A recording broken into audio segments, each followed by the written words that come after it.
បងប្អូនអ្នកគ្នាយកមិញមានអ្នកគ្រោះថ្នាក់ច្រើនមែនតើតើជាមួយដូចខ្ញុំ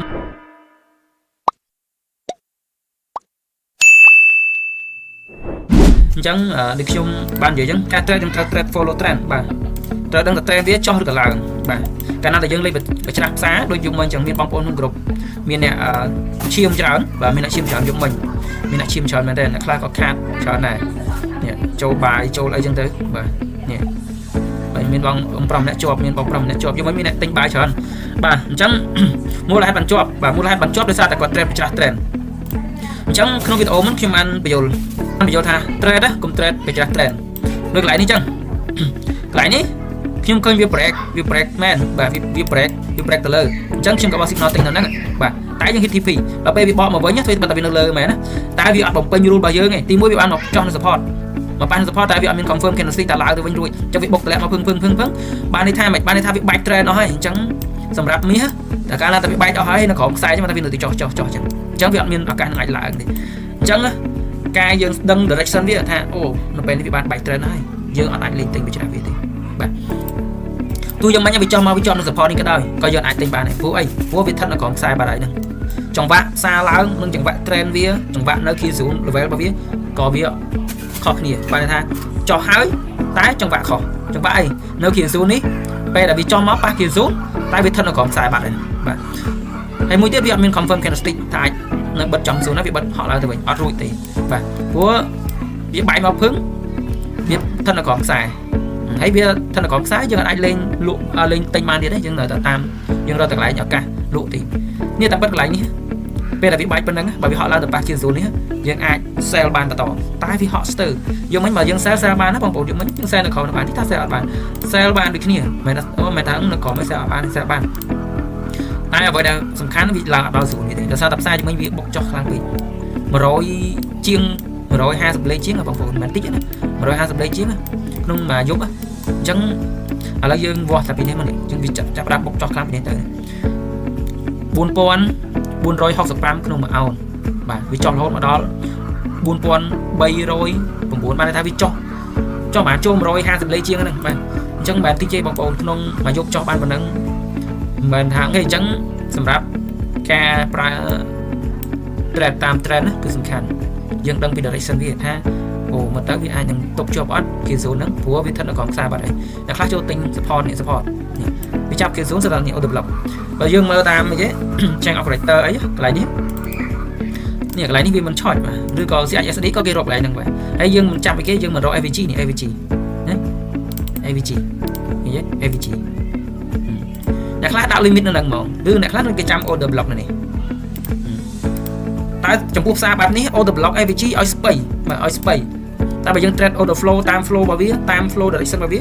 គឺអត់មានហានិភ័យទេព្រោះយើងមិនវាចោះមកវាស្ថិតនៅក្រោមខ្សែតែយើងវា pro trend យើងអាចតាមទិញទៀតយើងមានទលក់តែបើសិនជា ICT concept កន្លែងនេះ CISD ចោះមកបំពេញ AVG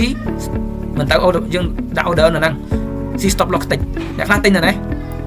ទិញនៅហ្នឹង C stop loss ទៀតអ្នកខ្លះ trade your liquidity កន្លែងនេះ liquidity អញ្ចឹងអាចនឹងចាំទិញក្នុងនេះចោះមកផ្ដាច់ទៀតបាទចោះមកផ្ដាច់ទៀតអញ្ចឹងវាគ្មានយុទ្ធសាស្ត្រណាដែរមិនប៉ះ stop loss ទេ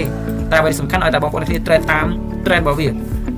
trend up តាមទិញ trend ចុះតាមលក់អត់មានអី trade បច្ច្រាស់ trend ទេកាលណាតែ trade បច្ច្រាស់ trend ចង់យុទ្ធសាស្ត្រយុទ្ធសាស្ត្រណាក៏មិនអាចបច្ច្រាស់ផ្សារជាមួយនឹងមាសបានណាបច្ចុប្បន្ននេះទៅ100លេខមួយផ្លែតទេបាទ1ម៉ោងឬកន្លះម៉ោងបុក100លេខអត់ហើយអញ្ចឹងបើយើង trade ស្រប trend បំពេញ3 rule ទី1 trade តាម trend មើលតាមខ្សែទៅវា up ឬក៏ trend up ឬក៏ trend down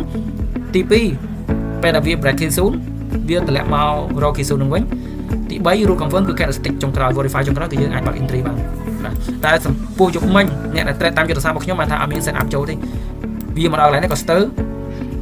បុកចោះមកអញ្ចឹងបានថាយើងមានតែអង្គុយមើល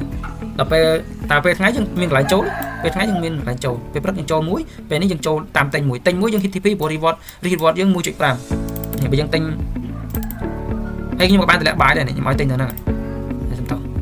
ខ្ញុំបានឲ្យទិញនៅហ្នឹងសោះមិញខ្ញុំឲ្យទិញនៅហ្នឹងពេលដូចជាល្ងាច long position បាទខ្ញុំឲ្យទិញនៅហ្នឹងបាទខ្ញុំឲ្យទិញនៅហ្នឹងឲ្យ stop loss ដូចជានៅទីនេះ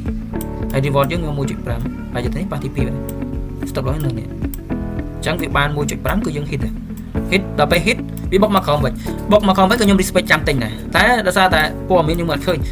បើផ្សារធម្មតាវាត្រូវ up trend ទៅទៀតតែដល់ពេលវាធ្លាក់មកដល់កន្លែងនេះយើងមានធ្វើអីកើតយើងអង្គុយចាំមើលបើសិនជាមាន candlestick confirm យើងទិញតែនេះវាមាន confirm candlestick ទេអញ្ចឹង